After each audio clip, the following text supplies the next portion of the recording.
Halo semua, perkenalkan kami dari kelompok 2A Latsar CPNS Bapakom 7 Banjarmasin. Bersama dengan saya, Gustiana, dan teman-teman saya.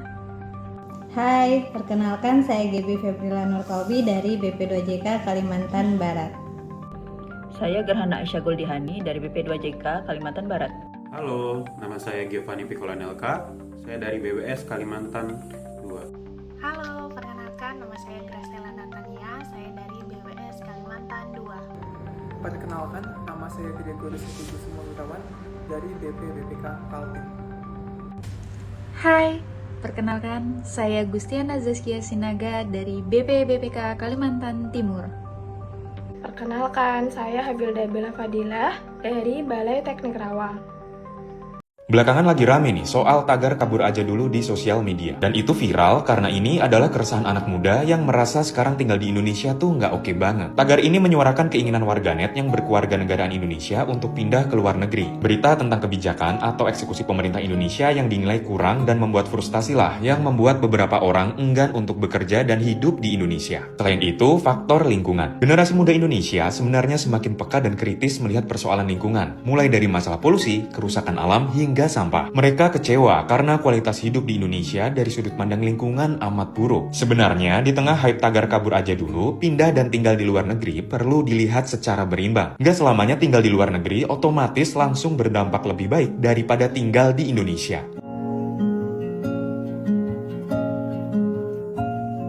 Belakangan ini, tagar kabur aja dulu sempat viral dan menjadi topik hangat di berbagai media sosial. Awalnya, tagar ini digunakan warganet dan beredar masif di media sosial X. Tren ini dipakai oleh para anak muda sebagai bentuk kekecewaan atas kondisi Indonesia sehingga mereka memilih untuk pindah ke luar negeri. Tren tagar kabur aja dulu merupakan bentuk kritikan tentang kesenjangan sosial, terutama dari segi pendidikan, lapangan kerja, jaminan kesehatan, kebebasan berekspresi, dan lain-lain yang terjadi di Indonesia. Fenomena tersebut menyebabkan keresahan kondisi sosial politik yang membuat frustasi. Banyak generasi muda merasa sulit mendapatkan pekerjaan yang layak, bahkan setelah menempuh pendidikan tinggi. Upah yang rendah dan tidak sebanding dengan biaya hidup membuat banyak orang merasa tidak dihargai di negerinya sendiri. Kebijakan pemerintah pun dianggap tidak berpihak pada rakyat kecil, terutama dalam hal kesejahteraan, pendidikan, dan ketenaga kerjaan. Isu-isu seperti korupsi dan nepotisme pun dianggap memperparah ketidakpercayaan publik. Fenomena kabur aja dulu memiliki pengaruh yang besar sehingga memberikan dampak kepada generasi muda. Secara ekonomi, fenomena ini berpotensi menyebabkan brain drain, sehingga kehilangan tenaga kerja muda yang terampil dan berkurangnya produktivitas. Di sisi sosial, kabur aja dulu mencerminkan keresahan dan kekecewaan terhadap kondisi dalam negeri, termasuk sulitnya mencari pekerjaan.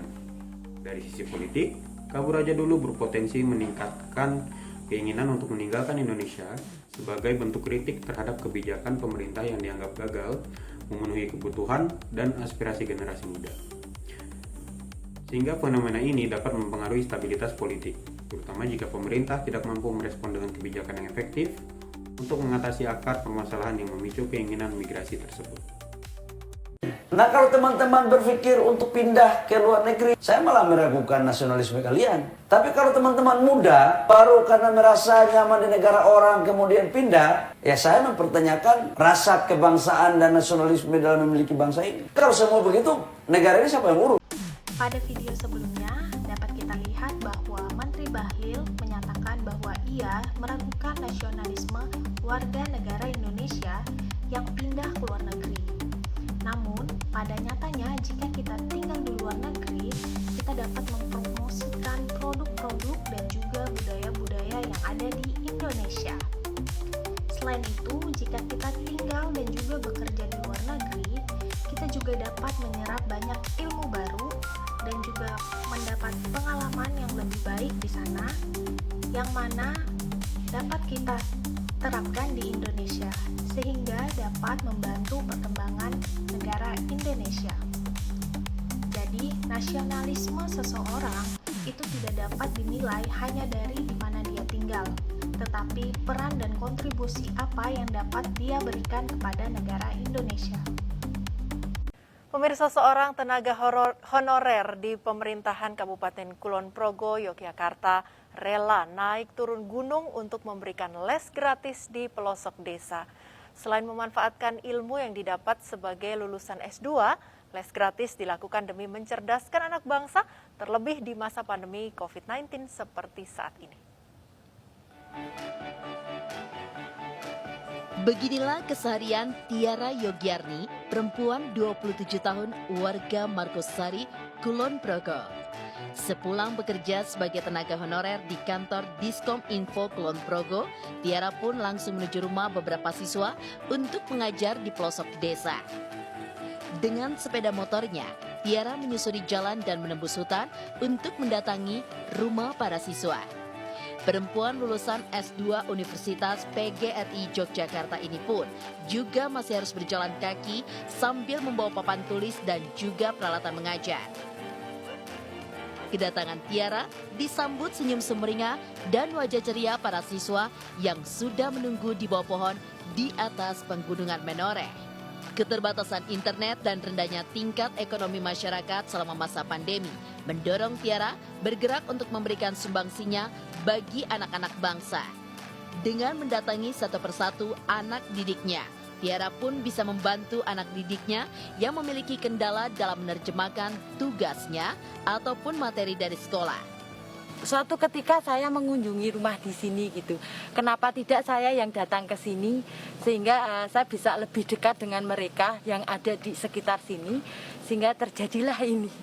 Ada les yang ada di area ini. Itu menjadi tantangan untuk saya, tapi juga tambahan semangat karena pendidikan juga harusnya mampu menyeluruh, bukan hanya di kota tetapi juga di pegunungan, di pelosok-pelosok pun harus mendapatkan pendidikan yang sama seperti. Arahan langsung inilah yang dirasakan betul oleh para siswa untuk lebih mudah memahami pelajaran seperti matematika atau materi lain yang sering terkendala akses internet.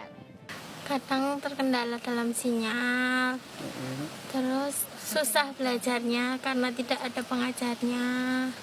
Senang lebih terbantu dan bisa mengerjakan lebih mudah. Dari tayangan yang telah kita saksikan tadi, memiliki arti bahwa banyak sekali cara untuk mengimplementasikan nilai-nilai nasionalisme. Seperti contoh adalah guru honorer yang menjembatani kesenjangan yang ada di Indonesia dengan mengabdi dalam pendidikan untuk generasi-generasi muda kita yang sangat berharga untuk masa depan di daerah-daerah yang kurang memiliki akses dalam pendidikan. Tentu ini memiliki arti bahwa dimanapun kita berada, kita bisa mengabdi dengan nilai-nilai nasionalisme itu dimanapun kita berada. Dan juga tentu nilai nasionalisme itu tidak bisa hilang sedetik pun dari kita. Karena dimanapun kita berada tentu kita akan mengabdi untuk bangsa dan baiknya untuk kita bisa terus melaksanakannya untuk kepentingan bersama. Layaknya kita sebagai CPNS dan sebagai PNS ASN nantinya, kita akan mengambil kebijakan-kebijakan, proyek-proyek yang besar dan tanggung jawab yang besar juga. Tentu akan kami laksanakan dengan koridor yang sudah ditentukan sesuai nilai nasionalisme, kebangsaan, dan juga berpihak bagi dampak positif untuk masyarakat dan lingkungan yang sangat luas dan seluruh Indonesia. Hashtag kabur aja dulu bisa menggerus nilai nasionalisme cinta terhadap tanah air bagi mereka yang tidak memahami bahwa hashtag ini merupakan aksi kritik. Sebagian netizen akan merasa bahwa cintanya terhadap tanah air tidak terbalaskan, sehingga timbullah frasa, ngapain kita bela negara kalau negara tidak membela kita? Bagi masyarakat yang tingkat cinta tanah airnya yang rendah, pasti akan dengan mudah mengartikan bahwa hashtag kabur aja dulu merupakan ajakan untuk meninggalkan NKRI atau tidak lagi peduli terhadap permasalahan yang ada di Indonesia. Tren kabur aja dulu menunjukkan kekecewaan kaum muda terhadap kondisi sosial politik di Indonesia. Namun, narasi ini diimbangi dengan pandangan bahwa kontribusi nyata dari setiap warga, terutama ASN, melalui tindakan dan kebijakan positif adalah wujud nasionalisme sejati untuk membangun bangsa.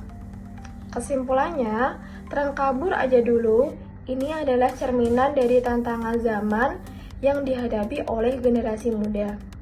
Ini adalah fenomena yang perlu kita pahami, bukan cuma dihakimi. Mengambil jeda itu penting, tapi lari dari tanggung jawab bukan solusi. Karena sejatinya keberanian terbesar adalah berani menghadapi, bukan kabur.